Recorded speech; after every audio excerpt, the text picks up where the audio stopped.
Պարոն Ռոբինյան, դուք լիարժեք չպատասխանեցիք իմ գործընկերներին։ Միևնույն ժամանակ ես բազմիցս հարցեր եմ ուղղել ձեզ, որոնք մնացել են ուղիղ կերպով անպատասխան։ Բայց վստահ եմ, որ այս անգամ կպատասխանեք։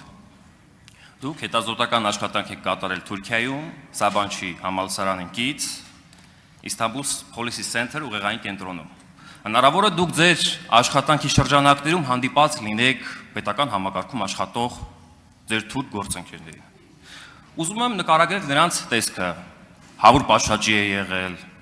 չգիտեմ, կանտովկեքը համապատասխան կերպով է եղել, նկարագրեք նրանց տեսքը, ովքեր են եղել։ Շնորհակալություն, պարոն Մանուկյան, եթե սխալվում եմ, բայց մենք երբևիցե չենք հանդիպել եւ ես դժվար եմ պատկերացնում, որ դուք ինձ հարց տված լինեք այն պարզ բանից ելնելով, որ մենք չենք հանդիպել։ Ինչ վերաբերում է Թուրքիային, բայց ես կարծես թե չասացի, որ ես Թուրքիայի որևէ պետական աշխատողի հետ եմ հանդիպել Թուրքիայում հրանդինքի ծրագրի շրջանակներում ծրագրի մասնակցելիս, հետևաբար չեմ կարող ասել ինչ տեսք ունեին այն մարդիկ, ում ես չեմ հանդիպել։ Բայց օգտվելով առիթից ես եկեք բան անեմ, էլի,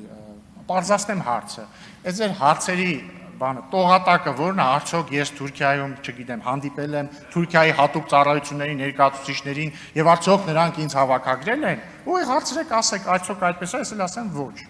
Հաջորդը, սիրելի գործընկերներ, նույն այս ձեր 2021 թվականին, երբ որ ես ընտրվում էի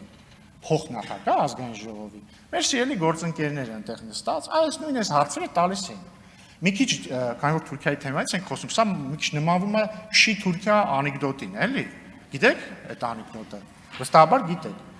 Հիմա ես այդ հարցը մի 100 անգամ երևի պարզաբանել եմ, բայց լավ, մի չեմ զլանա, մի անգամ էլ կպարզաբանեմ։ Հրանտ դինքի հիմնադրամ կա, այդ հիմնադրամը ինչ է։ Այդ հիմնադրամը ղեկավարում է Հրանտ դինքի դուստրը, ազգությամբ հայ, Հրանտ դինքն էլ էր ազգությամբ հայ, Թուրքիայում ապրող հայ, այսինքն այնտեղ Մալաթիայում էր կարծեմ ծնվել եւ ապրում էր Ստամբուլում, լրագրող, հայտնի լրագրող, որին սպանեց թուրք ազգայնականը 2007, եթե չեմ սխալվում, 6 կամ 7 թվականներին։ Հիմա իր անվան հիմնադրամ կա, ղեկավարում է իր դուստրը։ Այդ հիմնադրամի շրջանակներում Եվրամիության եւ Բրիտանիայի ֆինանսավորմամբ կար ծրագիր, որտեղ Հայաստանից մի խումբ մարդիկ եւ Թուրքիայից մի խումբ մարդիկ համապատասխանաբար գնում էին Թուրքիա եւ Հայաստան եւ կապված իրանց մասնագիտությունից, մի մասը լրագրողներ էին, մյուս մասը ինչ որ հետազոտողներ եւ այսպես շարունակ։ Որոշ մի քանի ամիս անցկացնում են մյուս երկրի գործընկեր կազմակերպություններում։ Հիմա ես բնական լրագրողն եմ, իմ հետ մարդ կա, որ այն ժամանակ Ազատություն ռադիոկայանի լրագրողն էր։ Ինքը CNN-ում էր այնտեղի 5 ամիս անցկացրել։ Ես հետաքրքրված եմ գիտական գործունեությամբ, պլյուս ես միջազգային հարաբերությունների ֆակուլտետում սովորել եմ այստեղ Երևանում։ Թուրքերեն էի սովորել, ուզում էի լավացնեին թուրքերենը եւ Հրանտ դիմքի հիմնադրամում, հենց հիմնադրամում, ոչ թե այլտեղ, թուրքերեն դասընթացներ էի անցնում։ Միակ դասընթացը, որ ես Թուրքիայում անցել եմ, թուրքերեն լեզվի դասընթացն է եղել Հրանտ դիմքի հիմնադրամում։ Ուրիշ ոչ մի կրթական ծրագրի ես չեմ մասնակցել, ինձ ոչ մեկ լեկցիա չի կարդացել, դաս չի տվել, ես չեմ ունեցել գիտական ղեկավար։ Ինձ տրամադրվել է ընդամենը մի հատ սենյակ, որտեղ ես իմ հետազոտությունը պիտի անեի, որը իդեպ ավարտին չեմ հասցրել։ Սա է ամբողջ ճշմարտությունը։ Եվ հա, իդեպ հարգարժան պարոն Կարապետյանը տեսա օրեր առաջ ասել էր, որ ես թաքցրել եմ, որ ես Թուրքիայում եմ սովորել, նախ չէի կարող թաքցնել, որ ես Թուրքիայում չեմ սովորել։ Ես Թուրքիայում, ինչպես ասացի,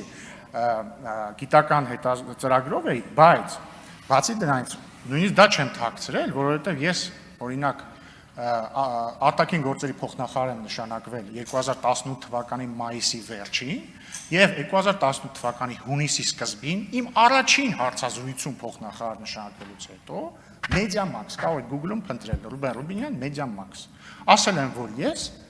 Ստամբուլում էի Հրանտ դինքի ծրագրի շրջանակներում։ Դրանից հետո ստեղ ես ամբիոնից 2021 թվականին փոխնախագահ ընտրվելուց եմ պատասխանել հարգարժան Հայաստան խմբակցության գործընկերներին, Տիկին Խամոյանի հետ հանրահայտ զրույց ունեցանք եւ այսպես շարունակ։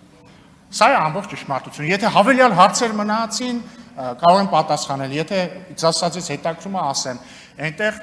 սիրում էի ուտել բան, քեբաբ,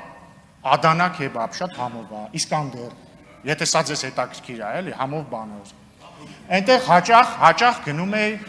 հաճախ գնում էի պատրիարքարան, որովհետև ինձ հետաքրքիր էր։ Ստամբուլի հայկական եկեղեցիներն էի սիրում գնալ ուսումնասիրել, հայկական համայնքի ներկայացուցիչներին, որ հանդիպում էի, սիրով շփվում էի, այսպես շարունակ։ Շնորհակալություն։ Արձագանք ունեք, չունեք։ Ուղղակի զարմանալի է, որ ձեր ասած մարդկանց, նույնիսկ այն լրագրողը, որը ձեր հետ եղել է, Սերդար Քլեչը նրան չի շնորհավորել, նույնիսկ առաջինը։ Պարոն Մանուկյան, ճիշտ ասած, էլի չեմ հասկանում ձեր հարցի տրամաբանությունը։ Ես եղել եմ Հայաստան-Թուրքիա կարգավորման գործընթացում Հայաստանի հատուկ ներկայացուցիչը։ Հատուկ ներկայացուցիչ լինելը եւ ընդհանրապես դիվանագիտությունը ենթադրում է ունենալ նորմալ հարաբերություններ քո դիմացինի հետ, հատկապես եթե քո առաքելությունն է դիմացինի ներկայացրած երկրի հետ հարաբերությունների կարգավորումը։ Եվ ես ուրախ եմ եւ հպարտ եմ, որ կարողացել եմ իմ գործընկերոջ հետ այնպիսի հարաբերություններ ստեղծել, որ ինքը ինձ շնորհավորի։ Ընդհանրապես ես այդ օրը շնորհավորանքներ եմ ստացել